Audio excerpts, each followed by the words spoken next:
Hello and welcome back to the GorillaBiker. And today what we're going to be talking about is just kind of a summary and a wrap up of the West Virginia trip. Which, I mean, if you've been following the channel, you've seen my last couple of videos have been about that. We'll get to the shorts in a second and why I'm doing those. But essentially, the West Virginia trip was a quick trip. It was a Friday to a Sunday. So I left on Friday, came back on Sunday, and it was an absolutely brilliant time. Thank you very much to Hatter JBK for being a tour guide. Day one, which you will have seen, was beautiful, beautiful weather, some beautiful roads. Really couldn't have been a better start to a trip, to be honest. Now, one thing to note, the V-Strom, which I brought on the trip, I got a new front tire for that trip. I didn't have time to do much else other than check the chain, but it did actually need valve clearances. They were due. However, I decided not to let that hold me back, and I went on the trip anyway. Nothing went wrong, nothing broke, so all was fine. They weren't bad out anyway. I think when I did them, it was about 1,000 miles overdue, so nothing terrible. And we'll get to the valve clearances in a second. But yeah, the summary, I suppose, day one, it's all up there on YouTube, so I won't rehash it. Day two, again, all up on YouTube, I won't rehash it.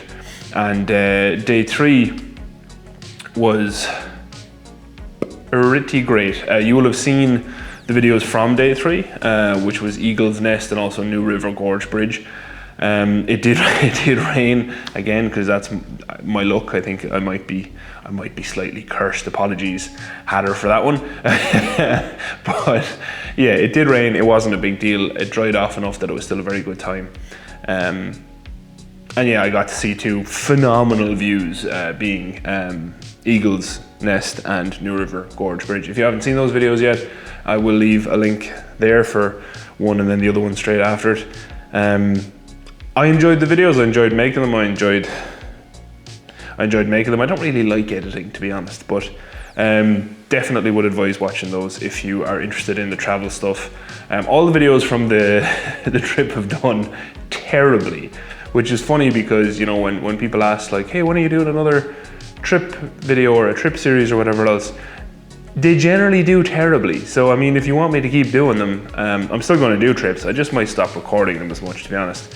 And I'm just back from another trip in Virginia with being here now with Percy, Volts and Rafe. Three of my friends, one of whom is a YouTuber, so go look him up, being here now with Percy. I'll leave a link in the description if I remember to. I generally don't, so you can also remind me. But I didn't really record much of that one. There'll be one video from that, which was also a 3-day trip, but I recorded a lot less than the West Virginia trip just because all those videos really did very poorly, and I just kind of wanted to talk to my friends. So there's a lot of effort that goes into them, but I mean, if you enjoy them, maybe give them a share and maybe like them or whatever else, because I know YouTube is just not being kind to me on them, which is fine. It was still a brilliant trip.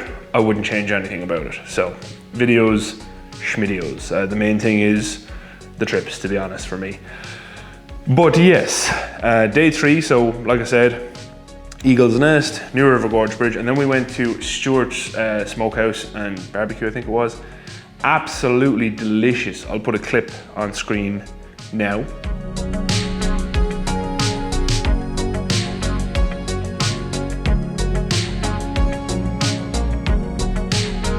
And that's what we ate there, and it was just phenomenal. Was I too full? Absolutely. I don't think I ate for quite a while after that, especially considering, you know, I had 300 miles home after that. The ride home, I don't think I recorded any of it. If I did, I'll put it up on screen, but I don't think I did. But all of the section until I got back nearly to North Carolina was just phenomenal. Some really, really nice roads. Some really, really, really nice roads coming out of West Virginia and whatnot. And then when I got to North Carolina, because I wanted to get home to spend some time with Toaster before we went back to work on the Monday, I did a lot of highways. And that's kind of what I want to talk about as well, is, you know, obviously the V-Strom is behind me over there. It's a very versatile bike. It was extremely fun on the twisties. It was good in the wet weather. The front wheel did get a little bit unhappy at times with the wet roads, but never so much that it was a problem. if I was going a lot faster, I'm sure it would have probably caught me out, but that's why you don't override in wet weather, because it doesn't matter your skill level. If you lose your front wheel, you're gonna crash. Like, watch any MotoGP race in the rain. If you tuck the front, you're done. And they're some of the most talented riders on the planet. So, well, yeah, I mean, the V-Strom handled, I think I was just keeping up with traffic. It was pretty much 80 miles an hour, 75 miles an hour the whole way back. It still averaged, I think, 40 to 41 mpg, and that's with the big Becker boxes on there. Now, I have had a lot of questions about the Becker boxes. There will be a review video very soon on those, because I've now done 2 trips with them. In both trips it rained, so good for testing, not so good for me. But yeah, it did rain on both of the trips, so I think I'm cursed that the Irish weather is to follow me everywhere I go. So apologies in advance for anyone who comes on trips with me in the future. But yeah, other than that, really nothing to remark upon on day 3 other than V-Strom handled the highways / motorways very good. Really didn't use much fuel because it's a V-Strom and bikes are just great. And yeah, I mean, like I said, the other views were excellent, and please do give those videos a watch if you have any interest. The shorts, so post this trip, I have started doing a lot of shorts. That is an attempt to appease the YouTube gods, because they've kind of been not really suggesting my content. So apologies if you really don't like shorts and you do have notifications on. Number one, if you have notifications on, thank you, really appreciate it. But that's where those are coming from. It's just to try boost back up stuff. And if you're enjoying the shorts, great, I hope you are. I'll be honest, I'm not a fan of short form content, those shorts and reels. I like watching reels sometimes for comedy stuff. But that's, to me, that's what reels are for. It's for kind of just slapstick one-liners or whatever else. Whereas I got into YouTube for long form stuff, for trip videos, for repair videos, how-to videos, etc. So if at some point, you know, you're expecting me to transition fully over to shorts, whatever, you're worried about that, don't be worried about that. That's definitely 100% not going to happen. I have no interest in that. I don't know if you can hear that, but someone's moving in their bins and it's loud. But yeah, other than that, I mean, would I recommend going to West Virginia? Absolutely. I cannot speak about West Virginia in higher regard. It is such a nice place to ride a bike, and I will definitely be back. Hopefully with Hatter, hopefully with more than Hatter also. Hopefully we'll get a few more friends involved. I would really like to bring the Z900RS over there, so I'm going to start making some modifications to that. Mainly, to be honest, suspension wise, the rear shock is definitely not for me. But yeah, other than that, I mean, we'll have a review video of the Becker panniers coming very, very soon, I promise. A lot of people asked about them. A lot of people asked me about the size and whatnot. As a quick one, the size, I think in Europe and Ireland, you know, if you're looking to filter a lot, they're definitely too big. You're gonna be in traffic because they're slightly wider than the handlebar, so that is something to point out. But if you're doing trips over here in America, or you know, places where filtering is less common, or if you just don't filter much, if you're not comfortable with it, absolutely no problem. I didn't even notice them on the bike. I didn't even notice them on the bike when they were loaded up. So that's a quick sight into the future for everyone. Other than that, any comments to make? Oh yeah, the valves. So I did do the valve clearances on the V-Strom. For people who were following me on Instagram and asked like when the video would be out, I apologize, I did not make a video this time. I really just didn't have time to both get them done and record before the Virginia trip, and I really wanted to go to the Virginia trip. So the more important thing took over, which was doing my valve clearances on my bike. Very straightforward. I followed the service manual. I didn't have any issues. there was a couple of things I needed, and I can run through that in a video, what you'll need, a quick video. If people are interested, just let me know. And there is a channel out there, someone recommended it before. I didn't watch it in depth because I have the service manual.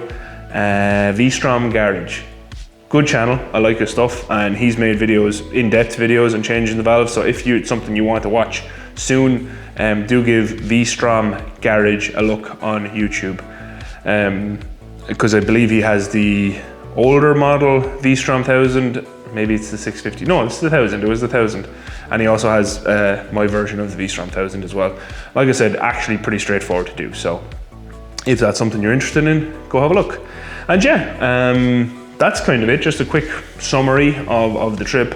There's several videos out. There's a day 1 video, there's a day 2 video, there's Eagle's Nest and New River Gorge Bridge. So four full videos of the trip, plus this one. And yeah, that's kind of it. V-Strom did great, like I said. Valves are pretty easy to do on it, so definitely a long-termer for me. Absolutely love the bike. Definitely one of, if not the best bike I have ever owned, from a tall perspective as well. The tall seat, OEM tall seat, I think it's a two inches higher, makes such a difference. Ian, thank you again. I cannot overstate how much more comfortable that has made the bike for me. The chain has been given a very good clean since, because that got very dirty. I do need to clean the bike again after the Virginia trip.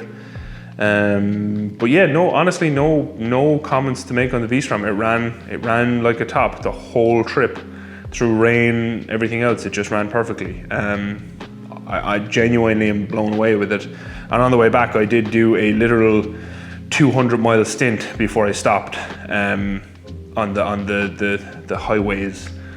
So again, very, very impressive that I didn't need to stop before that from a crippled perspective, because I do have dodgy hip and whatnot. So yeah, really impressed with the V-Strom. And if you are a tall rider and if you watch this channel, a 2015 DL1000 V-Strom with the tall seat, you can't go wrong. It is a very fun bike, reasonably fast, reasonably good in corners for its size.